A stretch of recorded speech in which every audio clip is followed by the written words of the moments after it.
Let's get one thing brutally straight. Your past is a lie. Not the big picture, maybe, but the details, the dialogue, the reasons why things happened.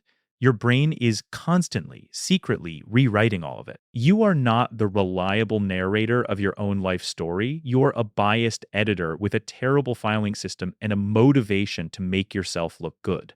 Think about your clearest childhood memory. That summer day, the smell of grass, your friend's laugh. I'm telling you right now, there's a solid chance a key detail in that memory, the color of the shirt, the joke that was told, the reason you went home, never happened. It was invented, spliced in later by a brain that hates gaps more than it loves truth. Your memory isn't a video recording you're replaying. It's a paleontologist trying to rebuild a dinosaur from two bones and a gut feeling. And today, we're exposing the 8 undeniable signs your brain is secretly, right now, rewriting your history. Number 8, the Mandela effect, misfire. When everyone remembers wrong. This is where you catch your brain being a follower instead of a leader. You're arguing with your friends. It's about a line from a movie, a logo from a cereal box, a historical fact everyone knows. Dude, it's Luke, I am your father. No, it's no, I am your father. And you have this visceral, unshakable certainty. You can hear James Earl Jones's voice saying the wrong line in your head.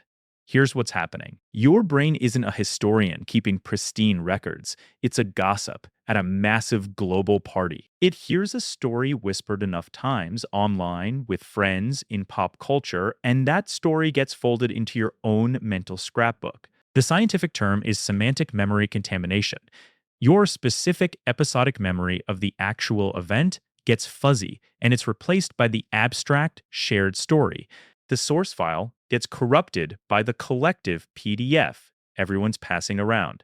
The stakes? It erodes your trust in a shared reality. It makes you question your own grip on facts. But the payoff is even darker. This proves your brain's priority isn't accuracy, it's social cohesion. It would rather be in sync with the tribe than be right in its own little vault.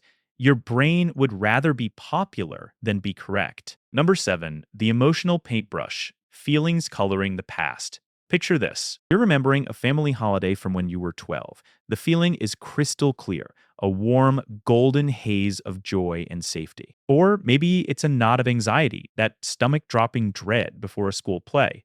Now, try to pull up specific neutral details. What was the pattern on the tablecloth? What was the weather exactly on the third day? What did your aunt actually say before the feeling kicked in? It's foggy, right? But the feeling is in 4K. Here's the rewrite. Your amygdala, the brain's alarm bell and emotion center, is a sloppy painter. Every time you recall that memory, it grabs a brush dripping with whatever emotion you're feeling today, stress, nostalgia, sadness, and splatters it over the grayscale film of the past. This is called neural reconsolidation. Memories aren't stable files. Every time you open them, you have to resave them. And your brain, during that resave, tags them with current emotional states.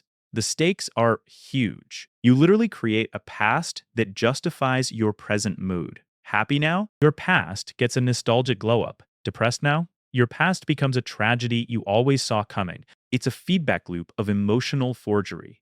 So the fix is to ask one ruthless question.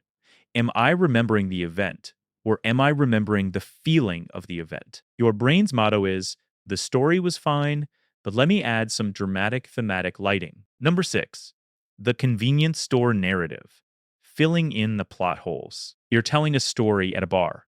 It's about that brutal breakup, that blow-up argument with your boss, that time you totally owned someone in a debate.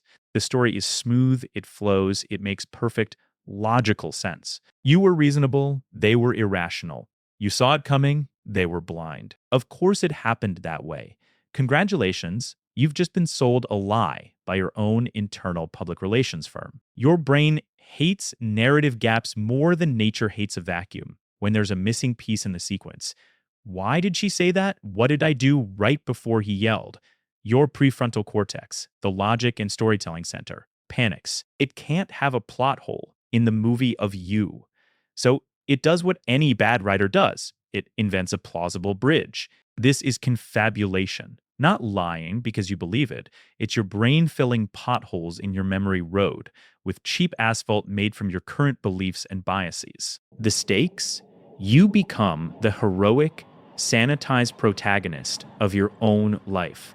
You miss the chance to learn from mistakes because the story has been edited to make those mistakes seem inevitable or someone else's fault.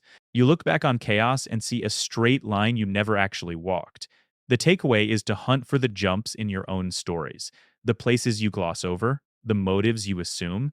The truth isn't in the clean narrative, it's hiding in the fog between the plot points. Your brain would rather give you a good story than an accurate one. Number 5, the photo first fabrication, when the replay replaces the play. This one's creepy. Think of your most recent big event, a wedding, a concert, a vacation. Now, try to remember it. Are you remembering the actual experience? The sweat, the peripheral vision, the unnoticed background sounds, the full sensory smear of being there? Or are you remembering the photos, the Instagram stories, the highlight reel you've watched 20 times? Most of you, it's the latter.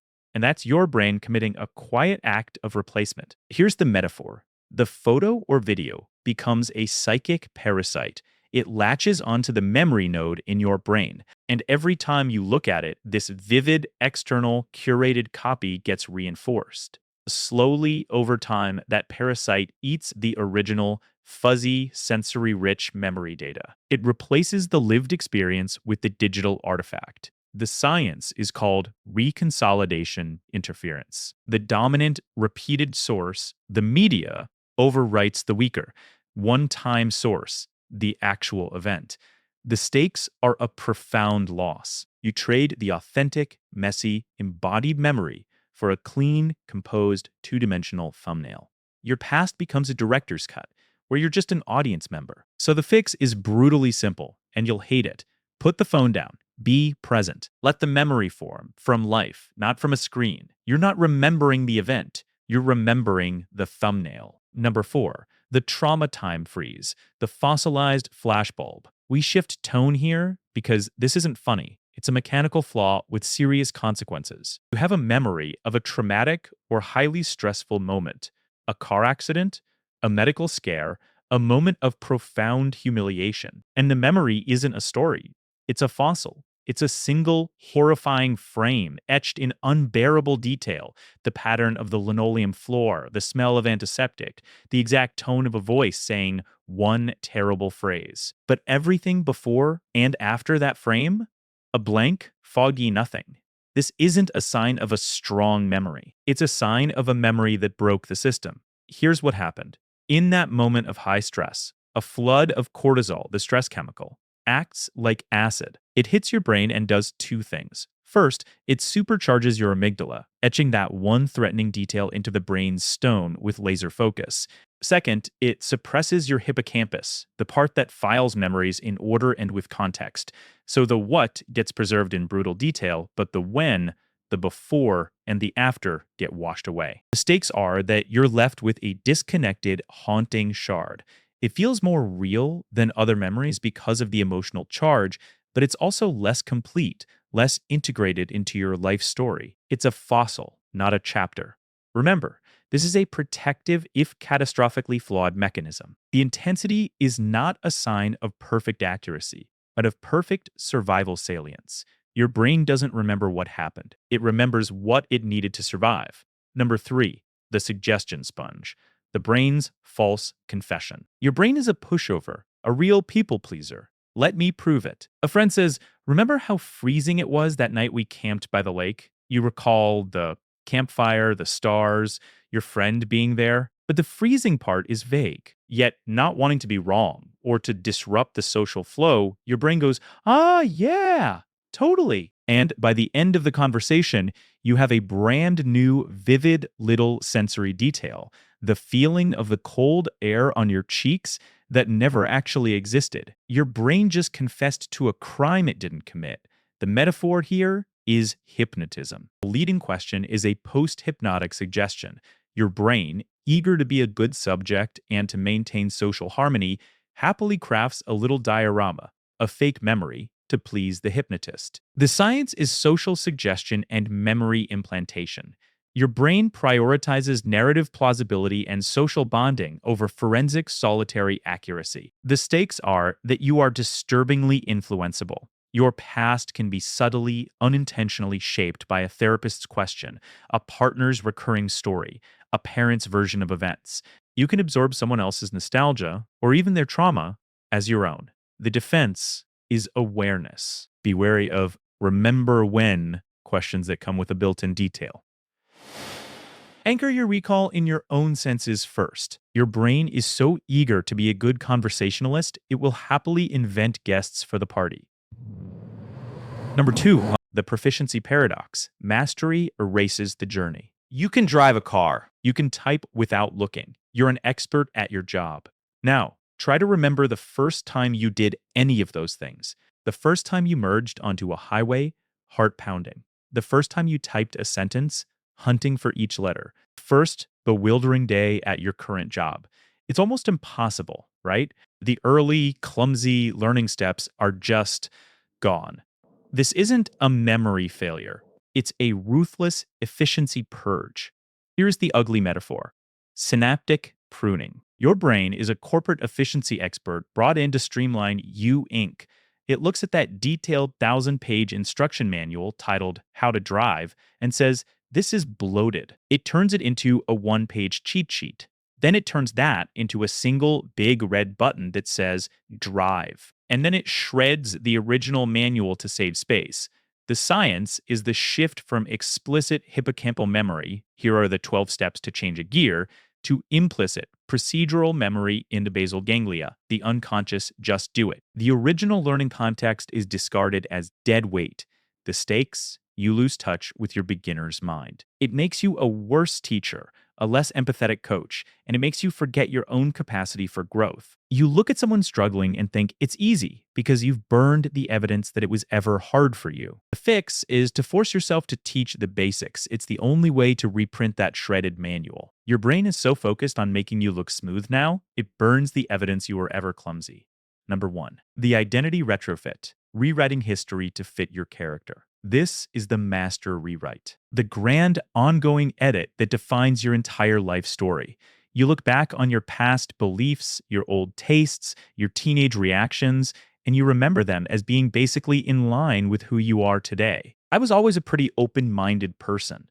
I've never really liked loud parties. I always knew I wanted to do something creative.